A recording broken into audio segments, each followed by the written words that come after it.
उपासक का हर क्षण अपने इष्ट के ही विचार में व्यतीत होना चाहिए। कहीं ना कहीं हमारा अन्य चिंतन होता है, अन्य आश्रय होता है।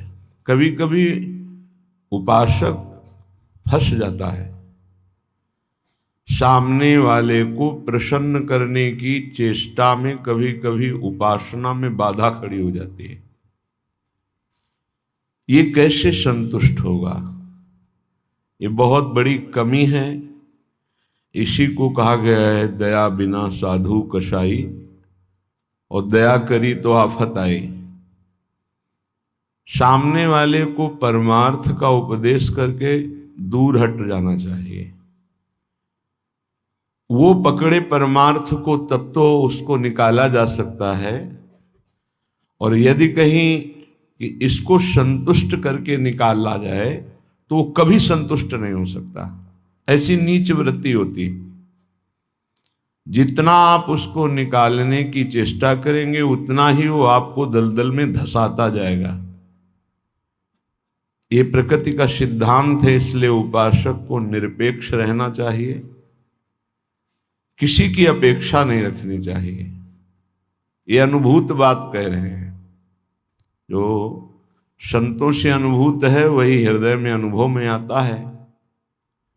उपासक को यदि कभी ऐसा अवसर मिले कि किसी को भगवत मार्ग में बढ़ाना है तो वो ये ध्यान रखे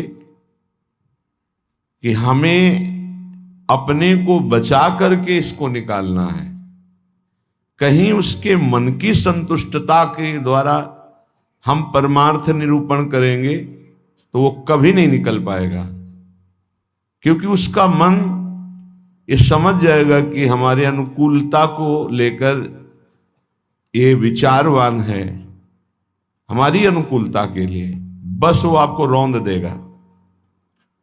और परमार्थ का उपदेश दिया और निरपेक्ष हो गए और वो आप पर आसक्त होता चला जा रहा है, वो निकल जाएगा।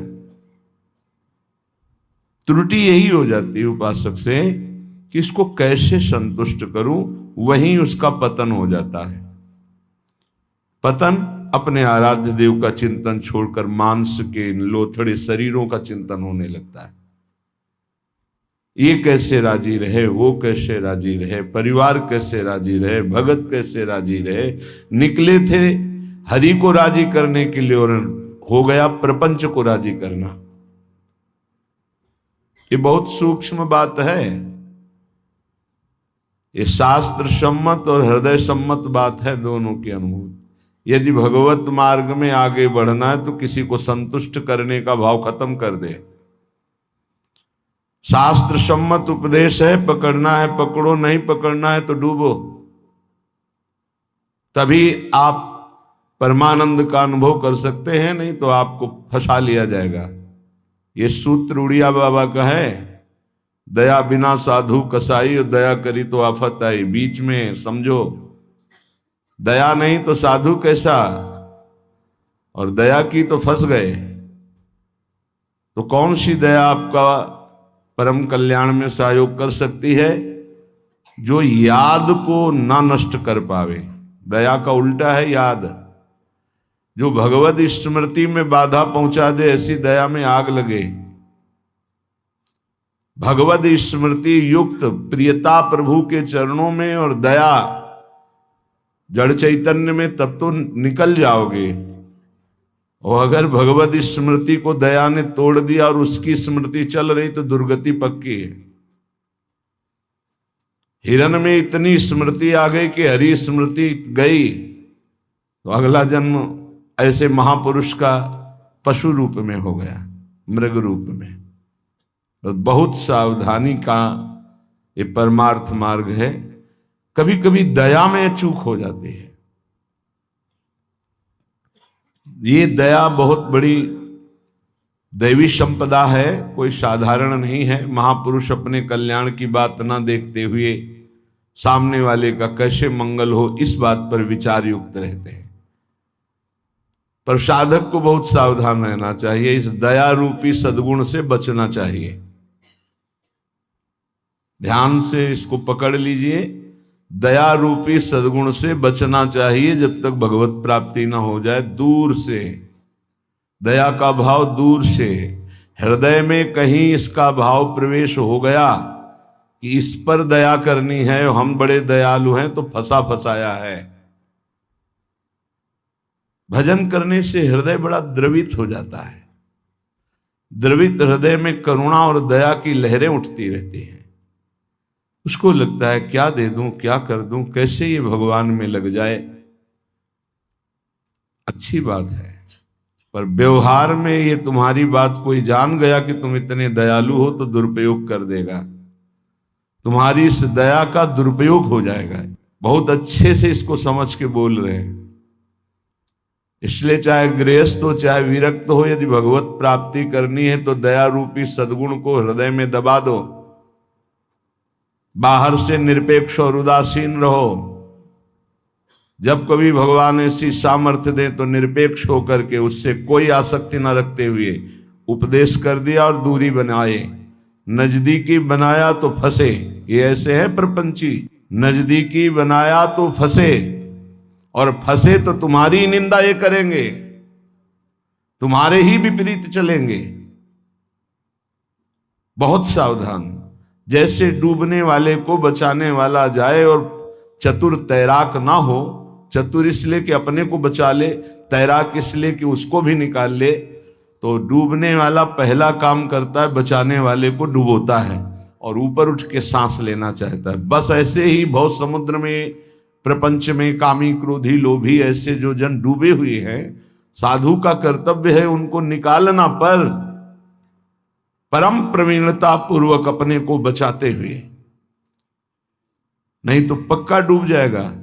पक्का अनुभव की बात है। संतों की जो बातें होती है छाती की बातें होती, पढ़ी लिखी बातों में उतना प्रभाव नहीं पड़ता जितना हृदय की अनुभूत बातों पर पड़ता है।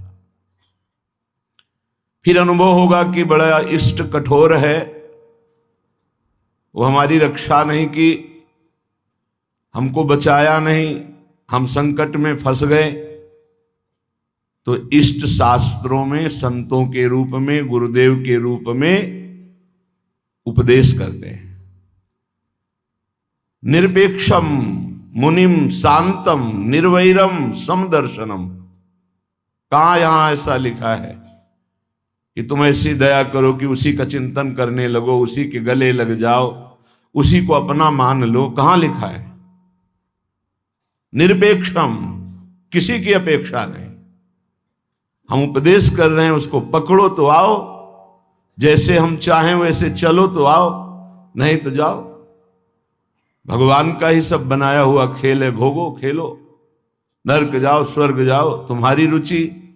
अगर मुक्त होना चाहते हो तो आज्ञा का पालन करो, निरपेक्ष रहे। निरपेक्षम मुनिम, मननशील, एक क्षण भी अपने प्रभु को ना छोड़े। इस संसार का सूत्र है। यदि आप निरपेक्ष रहे तो आपकी चरण धूल माथे पे चढ़ाएगा और आपकी आज्ञा का पालन करेगा। और यदि आपने दुलार कर दिया, उसको अपेक्षा कि ये भगवान को प्राप्त हो, ऐसी चेष्टा करके दुलार कर दिया, तो वो तुम्हारी बात को रौंद देगा। सामने वाला यदि अपना परिवर्तन नहीं चाहता तो पूरा जीवन संग दे दो तो भी उसका परिवर्तन नहीं होने वाला। अगर परिवर्तन चाहता है तो दूर से एक शब्द सुनकर उसका परिवर्तन हो जाएगा। साधु बहुत सावधान। बड़े बड़े जो संत अनुभव करके बोल गए हैं, वो अपने अनुभव से बोल रहे हैं, अपने हृदय की बात बोल रहे हैं। आप पकड़ लोगे तो आपका चिंतन नहीं बर्बाद होगा, वो अनुभूत बात आपको माया से बचा लेगी। सदैव अपने इष्ट देव के विचार में रहना चाहिए।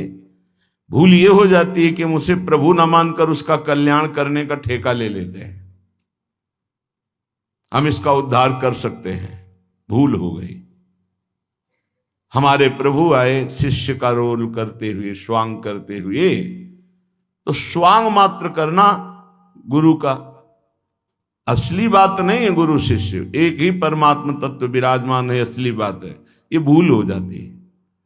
कैसे ये संभले, कैसे ये दुखों से निवृत्त हो, कैसे भगवान को प्राप्त हो। थोड़ा बस उसके अनुकूल हो गए, वो तुम्हारी हर बात रौंद देगा, तुम्हें सेवक बना देगा, अपना गुलाम बना देगा। मान लेना हमारी बात, दिमाग में लिख लेना। एक साधारण विषयी आदमी तुम्हें अपना गुलाम बना सकता है। कैसे? उसकी अनुकूलता को यदि तुमने परोसा, बस वो तुम्हारी आज्ञा का उल्लंघन कर देगा। ऐसे सात्विक जन बहुत कम होते हैं जो ये बात सोचे कि ये किसी की तरफ देखते नहीं, किसी से बोलते नहीं। इन्होंने हमारी तरफ देखा, हमसे बोले, बात किया, अहो भाग्य। यह हम अपने अनुभव की बात और संतों के अनुभव की बात करते हैं जो माया मुक्त हैं। किसी को उपदेश देकर निरपेक्ष हो जाना, यही उसके कल्याण का स्वरूप है। उसको दुलार करना अपने और उसके दोनों के पतन का रास्ता है पक्का। संसार में कहीं कोई भी यदि भगवत मार्ग में चलना चाहता है तो शब्द पकड़कर निकल जाएगा माया से।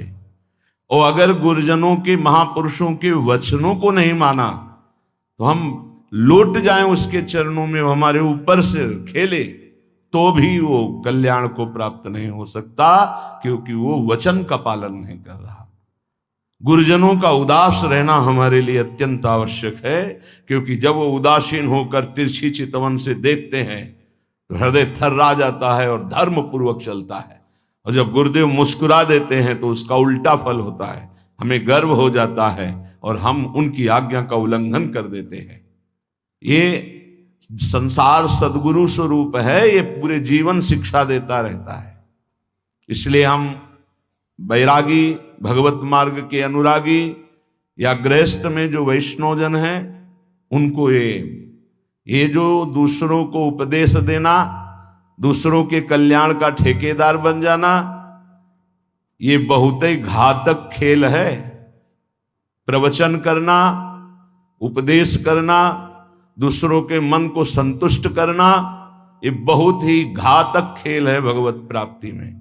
तब तक मुंह नहीं खोलना चाहिए जब तक स्वयं साक्षात्कार भगवान का न कर ले, नहीं तो मिटिया मेट साधना को करने के लिए ये माया प्रपंच बहुत विचित्र है। उस समय आपको अनुभव होगा कि भगवान बहुत कठोर हैं, हमारी बात नहीं सुनते, हमें बचाया नहीं, इसीलिए पहले भगवान संत और शास्त्रों के रूप में बोल दिए हैं, ऐसा करोगे तो परिणाम ऐसा होगा। सावधान, तब तक कभी किसी को शिष्य ना बनावे जब तक स्वयं भगवत प्राप्त ना हो जाए। तब तक कभी प्रवचन उपदेश ना करे जब तक स्वयं प्रवचन उपदेश का आचरण जीवन में उतर ना जाए। जब सामने वाले में भगवान का दर्शन हो तो फिर स्वांता सुखाए तुलसी रघुनाथ गाथा। अपने अंतःकरण में भगवत प्रेम उल्लसित होते हुए भगवत चर्चा, ये आत्म सुख के लिए है। नहीं तो बाधा पड़ जाएगी, पक्का बाधा पड़ जाएगी। इष्ट का चिंतन छूट करके इसको कैसे प्रसन्न करें, इसको कैसे राजी करें, इसको कैसे दुलार करें, बस इसी में अब आप विचार करो। एक संसार त्यागी वैरागी, भगवान के मार्ग का पथिक प्रपंचिक, शरीराभिमानी भोगी विषयी पुरुषों के संतुष्टता के लिए वो विचारवान हो गया। ये विचार है गलत। तुम्हारे विचारों का उनके विचारों में प्रवेश हो जाए और वो तुम्हारे विचार में मगन रहे, तब उनका कल्याण होगा। तुम अपने विचारों को दबाकर उनके विचार में मगन हो गए, तुम्हारा पतन हो जाएगा। इसीलिए प्रचार प्रसार के लिए सिद्ध पुरुषों का अधिकार है। श्री वृंदावन दास जी महाराज विचारत ऐसे ही दिन जाग, रात दिन इसी विचार में मगन रहो। श्यामा श्याम का नाम, श्यामा श्याम का रूप, श्यामा श्याम की लीला। कब मिली हो ब्रज जीवन प्यारे, गोरे सावल गात, विचारत ऐसे ही दिन जात। उपासक का कैसे दिन जाता है, कैसे रात जाती है? विचारत ऐसे ही दिन जात, कब मिली हो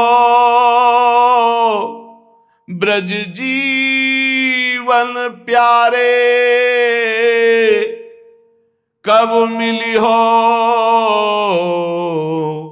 कब मिली हो, विचारत ऐसे ही दिन जात, कब मिली हो ब्रज जीवन प्यारे, गोरे सावल गात,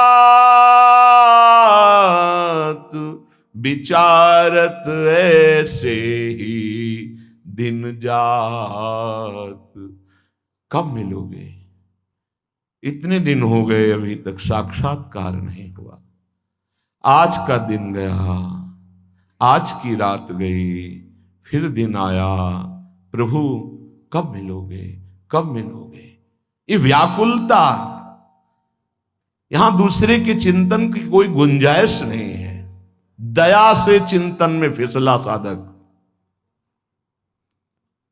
ये हिरण का बच्चा मर जाएगा अगर हम इसकी रक्षा नहीं करेंगे। चलो ठीक, बाहर निकाल लिया, अब इसका पालन पोषण करना, चलो ये भी ठीक, 10-5 दिन में छोड़ देते, नहीं, गले लगा लिया, अगला जन्म हिरण का हो गया। बहुत बुरी तरह साधक दया में फंस जाता है, आसपास ऐसा जाल बिछ जाता है कि निकलना मुश्किल हो जाता है। दया से बहुत बचो, ये भागवतिक सद्गुण है, आता है हृदय में, द्रवित होता है हृदय। जहां दूसरों का चिंतन हुआ तहां चिंतन अपना बदल जाता है। फिर क्या होता है?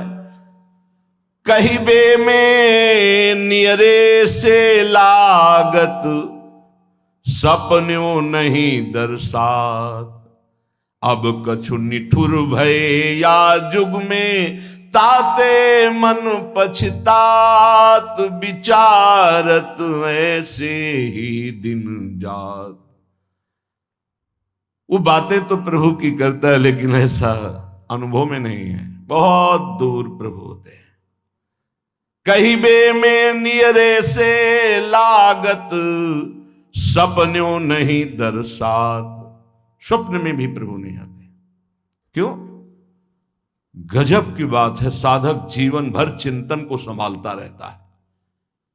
दूसरे पर दया करके वो अपने कीमती चिंतन को दे दिया है, वो समझ नहीं पाता क्या हमारे से इनको मिल रहा है। इन्होंने अमोघ चिंतन छोड़ करके मुझे अपना लिया, मेरा चिंतन करते हैं, मेरे दोषों को मेरे सामने रखते हैं, मेरे को अपना मानते हैं, इसलिए प्राण न्यौछावर हो जाने चाहिए। लेकिन नहीं, वो प्राण ले लेगा उसके, अगर ऐसी गलती की कोई उपासक। निज अनुभव कहो खगेसा, वो तुम्हारे प्राण ले लेगा, वो तुम्हारी जीवन भर की चिंतन वृत्ति को रौंद देगा यदि तुमने दया कर दिया। इस बात को समझ लेना। संतों का संग क्यों सुना जाता है? शास्त्रों में वही सब लिखा है, उसको अपने अनुभव से डुबो कर बोलते हैं। कहीं बे में नियरे से लागत, सपने हूं नहीं दर्शात। अब करो प्रवचन। हृदय में आश्रय दूसरे का, चिंतन दूसरे का, संबंध दूसरे का, तो स्वप्न में भी आपके आराध्य देव नहीं झलकेंगे। फिर क्या हृदय कहेगा? अब कछु निठुर भय या जुग में, ताते मन पछतात। अब भगवान में नहीं सुनते, बहुत कठोर हो गए। हमें लगता है इस युग में, पहले बहुत जल्दी कृपा करते थे। हम आपको बताते हैं कलयुग में सबसे जल्दी भगवान प्रसन्न होते हैं। ठाकुर जी को जब यशोदा मैया रस्सी से बांधती हैं तो रास लीला में दर्शन करवाते हैं कि मैया ने कसम धरवानी शुरू की कि बंध जा लाला, हर रस्सी 2 अंगुल छोटी। तो उनको पता है भगत बहुत प्यारे हैं, पहले तो बड़ी कसम खवाई निज भगवान के स्वरूपों की, नहीं बंधे। फिर सतयुग के भक्तों की, फिर त्रेता के, फिर द्वापर की। जो ही कहा कि तुम्हें कलयुग के भक्तों की शपथ से बन गए। क्यों? कलयुग में बहुत कम भक्त होते हैं। विशुद्ध भक्त भगवान की, हाँ, वृष्टि शारदी कहूं कहूं हुई। जैसे शारदी वृष्टि कहीं कहीं होती है, ऐसी भगवान की भक्ति, विशुद्ध भक्ति। विशुद्ध भक्ति में मिलावट, नाटक, दंभ, पाखंड, दिखावा, ये सब नहीं। केवल एक प्रभु से अपनापन, बहुत कम, तत्काल बन गए भगवान। कलयुग के भक्तों की जीव शपथ दी भगवान। ऐसा रासलीला में दर्शन कराते हैं। कलयुग में बहुत जल्दी भगवान का साक्षात्कार होता है, पर बड़ा कठिन है अपने मन को समेटकर प्रभु में लगाना। करुणा निधि के ही भांति कहावो, सुनत नहीं सकुचार। एक बात मान लेना, हमारे प्रभु तक आवाज उसी की पहुंचती जिसका केवल प्रभु से संबंध है। अगर दूसरा कोई है तो आवाज नहीं पहुंचेगी। तुम्हारे हृदय में ही बैठेंगे, नहीं सुनेंगे। आवाज पहुंचती है जब केवल प्रभु रहते। जैसे द्रौपदी जी, जब तक कोई और था, अपना बल था, तो आवाज नहीं निकली। क्या द्रौपदी जी के हृदय में भगवान का चिंतन नहीं होता क्या? महाभारत में लिखा है, जो ही दुशासन आया तो भगवान का चिंतन चल रहा था। क्योंकि महाभागवत में कोई ऐसा नहीं कि श्री कृष्ण का विस्मरण था, लेकिन बल था पांडवों का, बल था औरों का। पुकार नहीं हुई, पुकार नहीं हुई। महाभारत प्रसंग में पढ़ के देख लेना। जो ही दुशासन गया उस समय द्वारिकाधीश भगवान के चिंतन में बैठी थी, क्योंकि रजस्वला थी।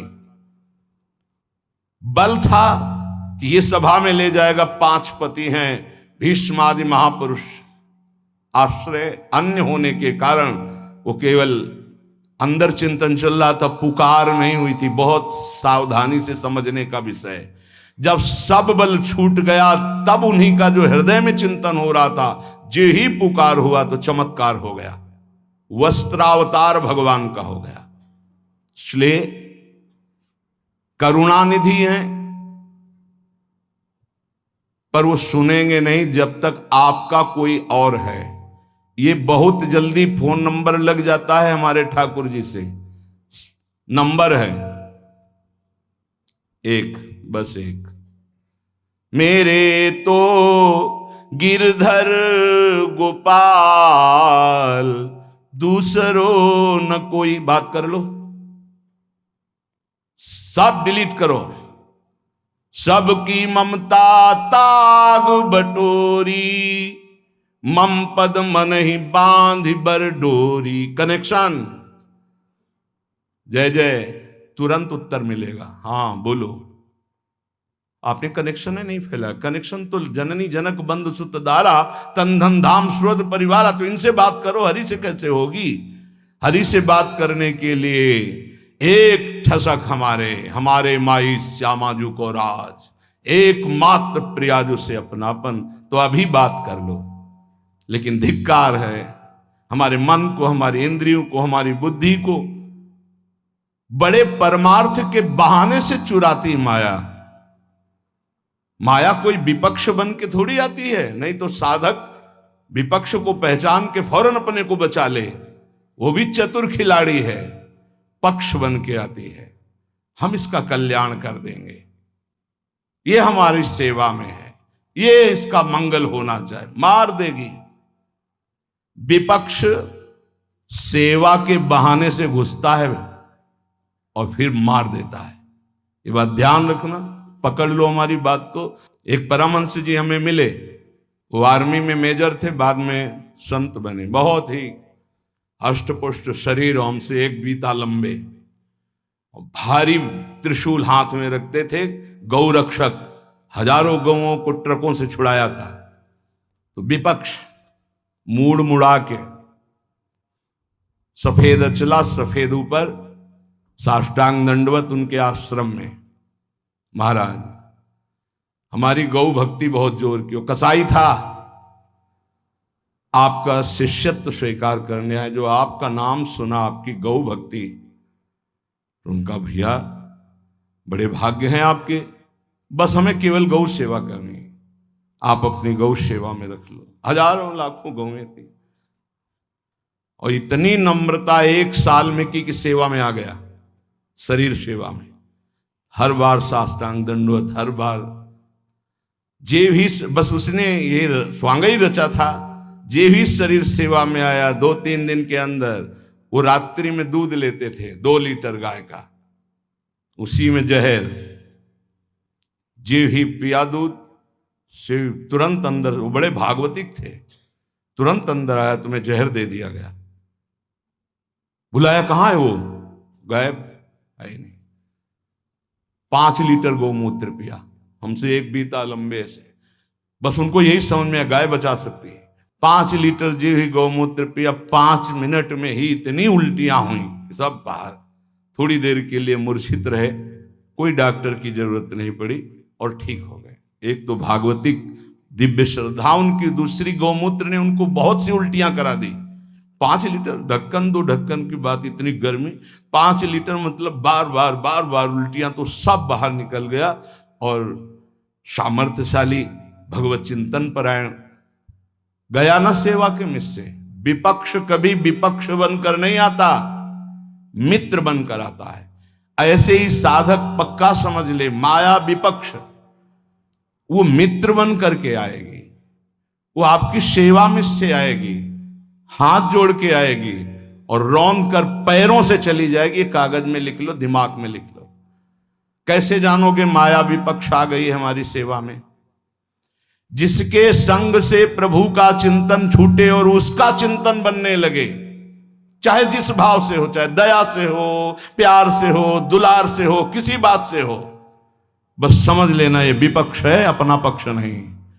क्योंकि जिसके संग से प्रिया प्रीतम की स्मृति निरंतर चले वो तो अपना पक्ष, और जिसके संग से प्रिया प्रीतम का स्मरण चला जाए और उसकी स्मृति आ जाए तो जाके प्रियन राम वैदेही तजिए ताहे कोटि बैरी सम जद्यप परम स्नेही, परम स्नेही का रूप लेकर के आते। बहुत सावधान उपासक को रहना चाहिए, नहीं तो करुणानिधि प्रभु होते हुए भी तुम्हारी बात नहीं सुनेंगे, तुम्हारी आवाज नहीं जाएगी वहां तक। फिर कहोगे भगवान ने बचाया नहीं, तुमने सिद्धांत का भंजन किया, सिद्धांत के विरुद्ध चले, इसीलिए तुम मारे गए, इसीलिए तुम्हें गिरा दिया जाएगा। बाद में दोषी तुम होगे क्योंकि तुमने दया की, यहां भी और परलोक में भी। 3 जन्म लगे भगवत प्राप्ति के लिए। पहले जन्म में ही पिता भगवान थे ऋषभ देव जी, भरत जी के। ये लीला करके उन्होंने दिखाया। इसलिए वैष्णव, सन्यासी, साधक, उपासक अपने जीवन में बहुत सावधान रहे, पूरे जीवन में। कभी कभी जगत कल्याण की भावना भी उसको बंधन का कारण बन जाती है। इसलिए जगत भगवत स्वरूप है, इसका कल्याण नहीं करना, तुम अपने को बचा के निकल जाओ, यही बहादुरी है। श्री वृंदावन हित रूप प्राणपति सुनिए मन दे बात, कब मिली हो ब्रज जीवन प्यारे गोरे शावल गात। रात दिन अपने प्रिया प्रीतम के चिंतन की कसौटी में रहो। अगर कोई भी चिंतन चुराता है, वो वस्तु हो, व्यक्ति हो, स्थान हो, शिष्य हो, मित्र हो, परिवार हो, उससे बड़ा हमारा कोई शत्रु पक्ष का नहीं है जो हमारे चिंतन पर प्रहार कर दे। इसलिए सावधान, कभी किसी को शिष्य ना बनाए जब तक भगवत प्राप्ति ना हो जाए। ये अपनी डायरी में, अपने दिमाग में लिख लेना चाहिए। बहुत हाथ जोड़े, पैर छुए तो नाम जपो, चलो दूरी बना के रहो, आंख मत दो, किसी को संग मत दो, किसी काम के नहीं हो। अगर तुम बैरागी हो, तुम ब्रह्मचारी हो, तुम जितेंद्री हो, तुम भगवत मार्ग में चल रहे हो, तुम्हारी वस्तु नहीं है, वो तुम्हारे सामने झुक के दे दिए। यहाँ के दाता ऐसे हैं, वो झुक के दे देते हैं, पता नहीं चलता, पैर छू के देते हैं, तुम्हें क्या पता, पैर छू के देते हैं। भाई जी महाराज चरण छू रहे हैं, राधा बाबा को चरण छूते छूते दे दिया। जो बाबा बाद में समझ पाए, आजीवन उनके यही है, समझ पा गए ना, तो तन मन प्राण न्यौछावर कर दिया भाई जी के ऊपर। आजीवन जहां भाई जी वहीं, अगर चिता लगी तो वहीं टीन छवा लिया, बलिहार। ये समझ मेरे लिए इतना विपरीत संसार का। आप हाथ जोड़ोगे, झुकोगे, वो आपको रौंदेगा, और आपकी आज्ञा का पालन नहीं करेगा, वो आपकी शेर दृष्टि बनी रहे, वो पक्का परमार्थी बन जाएगा, पक्का निकल जाएगा। और अगर ये कि यार कहीं घबरा न जाए, आजा हाथ मिला और दुलार करके तो लात मारेगा तुम्हारी आज्ञा पर, लिख लो, वो तुम्हारी बात पर लात मार देगा। इससे शरीर पे लात मारना सहज होता है, आज्ञा पर लात मारना सबसे बड़ी बात होती है। एक गुरुजी का शरीर दर्द कर रहा था, शिष्य शरीर सेवी था, कहा बेटा आज बहुत शरीर में दर्द हो रहा है, हाथ से कुछ असर नहीं हो रहा, चढ़ जाओ शरीर पर दबा दो। हे गुरुजी नरक जाना है, मैं नरक भेजने की बात कहते हो, हम पैर से आपके शरीर में। अरे बोले बेटा आप जबान में लात मार दिया, पैर में, ये शरीर में क्या, जबान में लात मार दिया। अरे गुरु का शरीर है, चाहे पैर से दबाओ चाहे आप कह दो यहां खड़े हो जाओ, अभी खड़े हो जाएंगे, क्योंकि मेरा शरीर थोड़ी है, तो आपका है, आप आज्ञा करें, आपको जैसे सुख मिले। मैं नहीं, संसार का विपरीत स्वरूप है। इसलिए उपासक बहुत सावधान। प्रायः बड़े बड़े महापुरुषों को यहां से रो के जाना होता है। क्यों? ये संसार की कटुता है। गड़ासा खा के जाना होता है, डंडे खा के जाना होता है, पर भगवान के भी पार्षद हारने वाले नहीं। तुम पीटोगे वो तुम्हें परम पद प्रदान करेंगे। इसीलिए सदैव उनका यश गाया जाता है, पर हृदय सदैव इस बात का पश्चाताप होता है कि इस जीव को अपनी सदगति के विषय, वो बिच्छू है, बिच्छू, वो डंक मारेगा, डंक मारेगा, उसे निकालना है। बड़ा विचित्र है। फिर ये लगता है कैसे कैसे जीव हैं, उनको सतमार्ग के लिए प्रेरित करो, उनको सतमार्ग की व्यवस्था करो, उनको सतमार्ग जीवन का जो धरोहर है दे दो, पर वो लात ही मारेंगे, वो अवहेलना ही करेंगे। कैसे कैसे कल्याण हो, कैसे परम मंगल हो, वो इस विचार में है, और उनको लगता है मैं कुछ हूं, इसी से पतन हो जाता है। तो जब तक भगवत प्राप्ति नहीं तब तक झेल नहीं सकते संसार के भाव को। ये हम आंतरिक भाव कहते हैं, हमसे बाहरी व्यवहार तो किसी से है ही नहीं। इसलिए सावधान सब साधुकों से, गृहस्थ विरक्त, आपको अवसर मिला है नहीं, बाद में आप पछताओगे। अभी दुलार मिल रहा है, निकल चलो माया से। और अगर इस दुलार की अवहेलना की तो तिनकर काल रूप में भ्राता, कुष्मादपि कोमलानी, वज्रादपि कठोराणी, ये शब्द याद रखना। अगर आज्ञा का पालन करते हो तो कुसुम से भी कोमल है हमारी सरकार, और यदि उल्लंघन करोगे तो उनके प्रीतम तिनकर काल रूप में भ्राता, तो वज्रादपि कठोराणी। फिर कह रहे हैं करुणानिधि हैं, पर की बात कहा वो सुनत नहीं। वो फिर नहीं सुनते, फिर नहीं सुनते। ध्यान रखना, अभी अवसर उन्होंने ही दिया है, संत समागम का अवसर प्रभु ने दिया है। जब द्रवै दीन दयालु राघव तो साधु संगति पाइए, बढ़िया अवसर है, निकल चलो। कथा चर्चा सत्संग ये सिर्फ आपके लिए हो रहा है, ध्यान रखना। आज अवसर है, निकल चलो, हमारी बात मान लो, प्रार्थना मान लो। गुरु परोसता है सच्चिदानंद नाम, सच्चिदानंद रूप, सच्चिदानंद लीला, सच्चिदानंद धाम। क्या पसंद करोगे? इसी भांड को पसंद करोगे। ये मलमूत्र बनाने की फैक्ट्री है, चाहे जितना बढ़िया जूस डालो, चाहे जितनी बढ़िया सामग्री डालो, 6 घंटे में दुर्गंध युक्त। इससे प्यार, उसी दुर्गंध द्वार से निकले हैं, उसी मलमूत्र के भांड में पले हैं, और फिर उसी में पैदा होने के लिए आचरण कर रहे हैं, फिर उसी गर्भ में जाएं, फिर उसी मलमूत्र के बीच में रहें। कैसी विवेक बुद्धि है।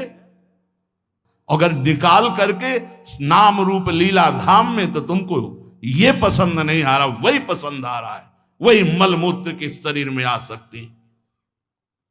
शास्त्र के वचन भगवान की आज्ञा है, और उस आज्ञा पे चलोगे तो तुम्हें अनुभव होगा कि भगवान तुम्हारे अनुकूल है। वो कभी प्रतिकूल हो ही नहीं सकते, मंगल भवन है। लेकिन विपरीत आचरण करने के कारण तुम्हारी विपरीत बुद्धि अनुभव कराती कि भगवान प्रतिकूल हैं, गुरु भगवान प्रतिकूल हैं। ऐसा नहीं होता। इसलिए बहुत संभल करके, बहुत थोड़ा जीवन है और उसको अगर संभाल के निकाल ले गए तो भगवान की प्राप्ति सहज में हो गई। वो मार्ग मिला है जो बड़े बड़े योगियों के लिए भी दुर्लभ है। ये वृंदावन रस है, इसमें विशेष साधना नहीं, इसमें केवल अनन्यता है। राधा राधा राधा मेरी लाडली, पार हो जाओगे। हम यहां बड़ों का अनुकरण नहीं करते, हम अपनी बुद्धि को बड़ों के उपदेश से नहीं तौलते, हम दूसरे से सलाह लेते हैं, दूसरे के आचरण देखते हैं, दूसरे की बुद्धि से चलते हैं।